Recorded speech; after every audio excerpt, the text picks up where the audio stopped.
আজি ডিকেসি কোম্পানির গাড়ি লোড করে বেড়াচ্ছি। এখানে যাবো আমি সরাসরি বিশ্বনাথ সারালি কীভাবে লোড হয় গাড়িটা দেখবেন।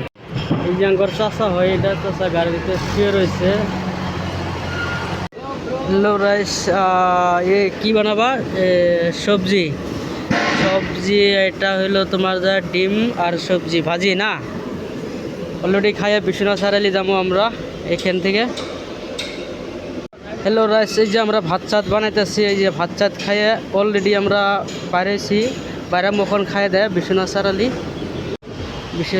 যে গাড়ি লুট হইতেছে এখানে থেকে ডিকেসি কোম্পানি। এটা বিশ্বনাথ সারালি এত পরিমাণ বৃষ্টির মধ্যে কীভাবে এটা খালি করি। আমরা বর্তমান আছি বিশ্বনাথ সারালি, এখানে এই ব্লক এটা খালি হইতেছে। দেখুন বর্তমানে আছি বিশ্বনাথ সারালি, এটা খালি করতেছি। বৃষ্টির মধ্যে বহুত বৃষ্টি আছে।